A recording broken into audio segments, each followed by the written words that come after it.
So today we're going to talk about ways to start an essay, and in particular, introductory paragraphs, writing introductory paragraphs. And we have two different foldables to talk you through and walk you through these two ideas. Your first paragraph of your essay is extremely important. You need to do many different things right off the bat in this short amount of time. You want to grab your reader's attention, build interest. You're going to preview the topic and offer any necessary background information to clarify for your reader. And most importantly, state your claim clearly and concisely. So there's many different ways to do this effectively, and I'm going to offer a few different suggestions.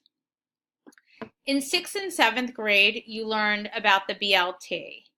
I'm going to change that up for 8th grade, and I'm going to call it an HLC, a hook, a link, and a claim.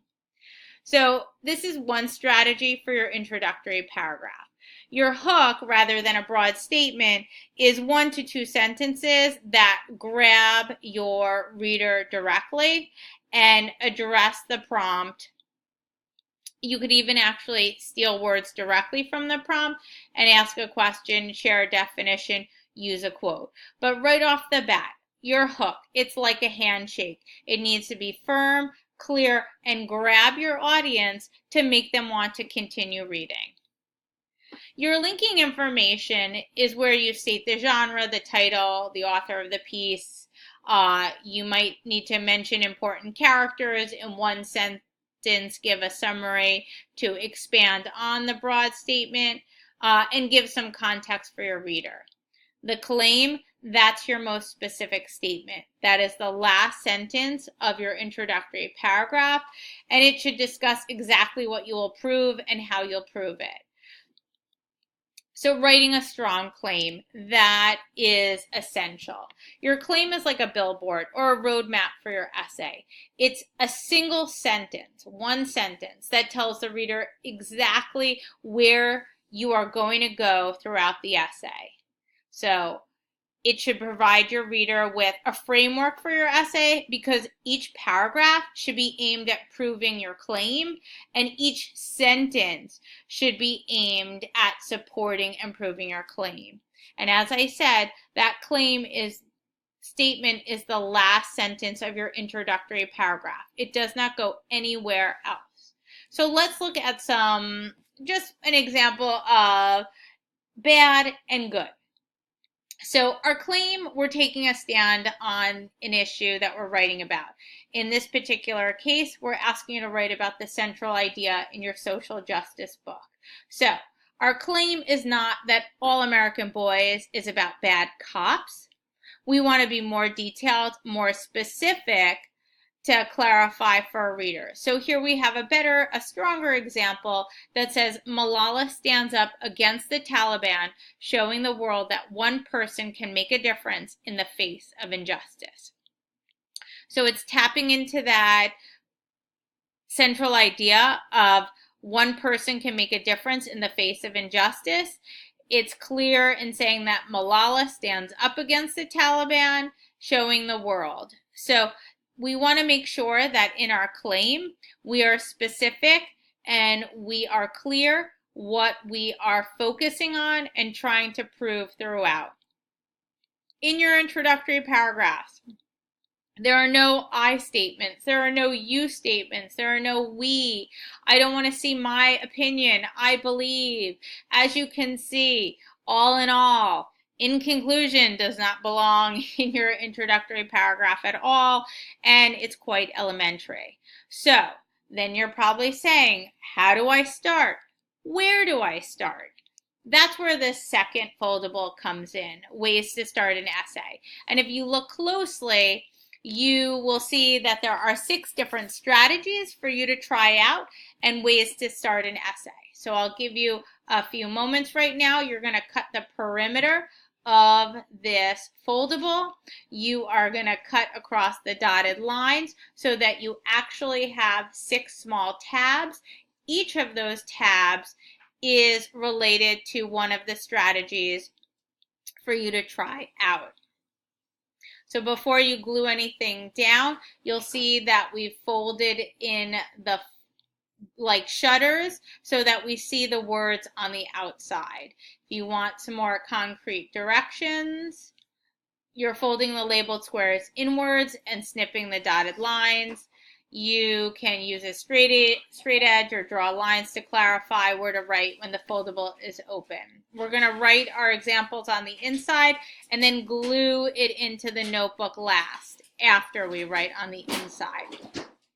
So I'm going to give you a few definitions of each of these strategies, and then I am going to give you some examples. I don't expect you to write down the examples in your notebook, but you definitely need to have the example, the definitions to clarify so you know which strategies to try out. So starting with fact or statistic. I'm on the right side of your foldable. A statistic is a piece of information presented as a number. Statistics are powerful because they give the impression of a result or a scientific study. Facts are also helpful because they offer indisputable information. So, for example, if I'm writing maybe about Melba or Malala, I might start my hook with a statistic from the United Nations that the United Nations reports that 57 million children worldwide do not have a school to go to. No, I actually looked that up. I didn't guess or make up my facts or statistics. We want to make sure that they're coming from credible and reliable sources. Now, if I'm going to quick bind, my brain is not functioning to the fullest capacity, I might then just restate the essay prompt. It's the simplest way to start your essay. Take the essay question, restate it as a statement, and begin your essay. So my essay prompt is about the central idea. My restated hook says the central idea of a text is the big idea the author wants the reader to walk away with.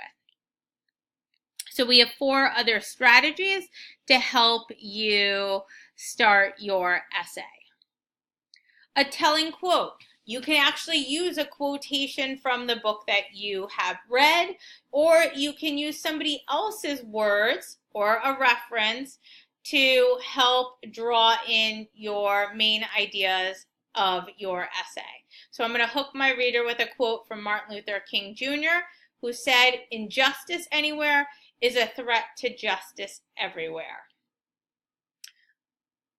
A vivid description that really appeals to readers' emotions. So we want to set the scene. We want to, again, hook the reader with vivid imagery.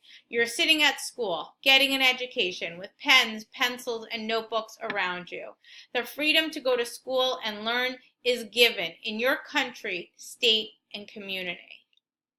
And my linking information might then bring in the information about the social justice book that I'm reading. Last 2, definition.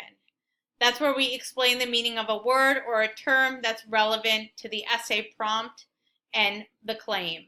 Injustice is the violation of rights of others, unfair treatment, or unjust actions. And my 6th way to start an essay is by using rhetorical questions. Ask a question. Many writers use rhetorical questions in order to elicit the reader's attention and make a connection to the essay prompt. How important is an education and going to school? And then my linking information is going to follow up about Melba or Malala and the book and their fight for education. So we're still following that hook, link, claim formula for writing our introductory paragraph. I've given you 6 different ways to start an essay. Your job is to try one out and help get your thinking and ideas on the paper.